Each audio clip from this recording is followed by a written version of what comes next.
কথায় আছে চোরের মায়ের বড় গলা। এই প্রবাদটা যতই পুরনো হোক না কেন, এইবার তার একেবারে জীবন্ত প্রমাণ পাওয়া গেছে ঝিনাইদহের কালীগঞ্জে। ৩০ মার্চ রবিবার মধ্যরাতে কালীগঞ্জ উপজেলা শহরের হাসপাতাল সড়কের এক ফার্মেসিতে ঘটে যায় ভয়াবহ চুরির ঘটনা। তবে এখানেই শেষ নয়। ঘটনার রোমাঞ্চকর মোড় আসে তখন যখন ফার্মেসির মালিক হরেন্দ্রনাথ সাহার মোবাইলে মধ্যরাতে আসে একটি ফোন ধরতেই ওপাশ থেকে চোর নিজেই জানায়, দাদা, আপনার ফার্মেসিতে আমরা চুরি করেছি, কিন্তু আপনি ক্যাশে তো কম টাকা রাখলেন কেন?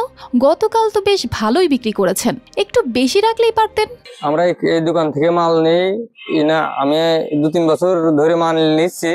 আব্বু 15-20 বছর ধরে আমাদের ব্যবসা করে। এই দোকান থেকে আমাদের ওষুধের ফার্মেসি আছে। তো কাকার এই যে আমার পিছন সাইডে যত মাল তাক খালি দেখছি, ফ্রিজে যে টপেন যে আইটেম প্রোডাক্ট মাল ছিল সবগুলাই নিয়ে গেছে। আমাদের বাংলাদেশে যত পরিমাণে চোরের হার বৃদ্ধি হয়েছে, এটা আমরা সুষ্ঠু বিচার চাই। চোরের এমন অভিমানী ভঙ্গি আর ঠোঁট কাটা প্রশ্নে প্রথমে হতবাক হয়ে যান হরেন্দ্রনাথ সাহা। প্রথমে তিনি ভাবেন কেউ হয়তো মজা করছে, কিন্তু সকালে দোকানে গিয়ে সত্যিটা ধরা পড়ে। দেখেন দোকানের ঔষধ সহ বেশ কিছু মালামাল চুরি হয়ে গেছে। একনল হ্যান্ড ওয়াশ 100% প্যারাবেন ফ্রি, তাই নিরাপদ হাতের জন্য আস্থা রাখুন একনলে। আমি মল্লিক ফার্মেসির মালিক। আমি গত 29 তারিখে যথারীতি আমার দোকান রাত 9টার পর বন্ধ করে বাড়ি চলে যাই। যে সকালে আমি হাঁটাহাঁটি করে যখন বাসায় ফিরি তখন একটা ফোন আসে। ফোনে আমাকে বলে যে আপনার দোকান আমি চুরি করে নিয়ে আসছি এবং টাকা কম থাকায় আমি ওষুধপত্র সব নিয়ে চলে এসেছি। আমার কথা বিশ্বাস হয় না, আমি আবার তাকে ফোন করলাম। তা বলছে আমার নাম হচ্ছে চোরাই মামুন, আমি এখন ঢাকায় যাচ্ছি, আমার বাড়ি ঢাকায়, আমি ঢাকায় থাকি।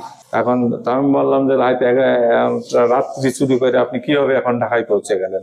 তা বলছে যে আমি রাত্রি 11টার সময় চুরি করেছি, পরে আমি ঢাকায় ঢাকায় চলে আসছি। এখন তারপরে আমি দোকানে আসলাম। দোকানে এসে দেখি ও যা যা বলছে যে ওই ডাক্তারের সাইডের জানলা, হ্যাঁ এই যে এই সাইডের এই জানলাটা এখন আমি গেঁথে দিয়েছি আজকে, এই জানলাটা ভেঙে বিভিন্ন জিনিস দিয়ে স্ক্রু ড্রাইভার, তারপরে কাটার মেশিন প্লাস সেলাই রেঞ্জ এগুলো ফেলে রেখে যায়।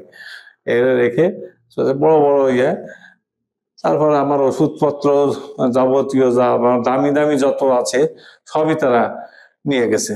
ফ্রিজ থাকে, ইনসুলিন, তারপরে ভোল্টারিন, সাবুজটারি যাবতীয় যেগুলো দামি, ওরা বেছে বেছে সব দামি যেগুলো নিয়ে আমাকে একেবারে শেষ করেই গেছে বলাই। সমস্ত ওষুধপত্র নিয়ে আমি এখন চিন্তায় ভয়ঙ্কর অবস্থা। এবং ওই সে ফোন কালকে সারাদিনই তার খোলা ছিল। চুরির পর চোরের এমন বুকচাপা ফোন কল রীতিমতো চাঞ্চল্য ছড়িয়েছে পুরো শহর জুড়ে। ফেসবুকেও ঘুরে বেড়াচ্ছে। চোরের ফোন কল নিয়ে নানা ব্যঙ্গ বিদ্রুপ, আলোচনাও কম হচ্ছে না। আমি দোকানে দীর্ঘদিন যাবৎ কাজ করি, এত সিকিউরিটি থাকার পরও চোর পেছনের গ্রিল ভেঙে আমাদের সবকিছু নিয়ে গেছে। এর সুষ্ঠু তদন্ত চাই।